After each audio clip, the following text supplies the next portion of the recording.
We are Team 34107F from St. Joseph Catholic Grade School, and we are proud to present our STEM project. This year's topic is on the field of science and how robotics can play a role in science, especially in data collection. After brainstorming ideas, we decided to explore how SpaceX used data collection to return their Falcon 9 rockets on the landing zone in order to reuse them.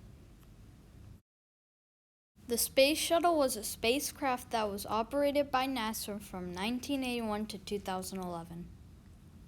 During that time, NASA had a total of 135 launches. There were 5 different space shuttles named Columbia, Challenger, Discovery, Atlantis, and Endeavour. Launching a space shuttle cost a lot of money because some of the parts were very expensive and only could be used once. In fact, to launch the space shuttle cost around $1.2 billion each launch. SpaceX was founded in 2002 by Elon Musk with the goal of reducing space transportation costs. In September 2008, Falcon 1 becomes the first privately developed liquid fuel rocket to reach Earth orbit. In December 2008, SpaceX and NASA teamed up to launch and land rockets. SpaceX wanted to land their rockets after they launched them. The first several tries, the rockets exploded.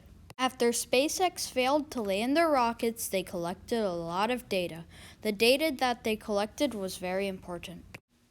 On December 21st, 2015, the Falcon 9 rocket launched satellites into space, and the first stage returned and landed at Landing Zone 1. The first ever orbital-class rocket landing. SpaceX was able to reduce the cost per launch to around $57 million. And the crowd went wild! We talked to scientist Dr. Bethel of Mississippi State and Dr. McIntosh at Marshall University. We shared with them our robotics data collection experiment.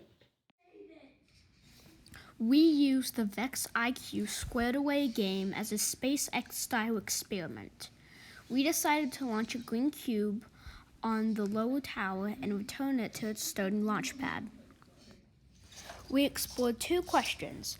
First, if it was faster to return the cube to the launch pad driving with a controller or with our autonomous programming. And second, which would be more accurate.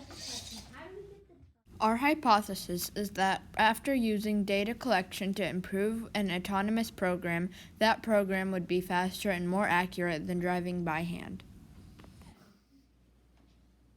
As you can see, our robot program to return the cube was very fast and accurate.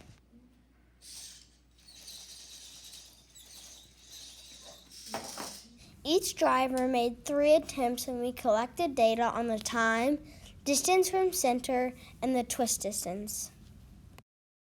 In the end, we found that the programming was faster and more accurate than driving by hand.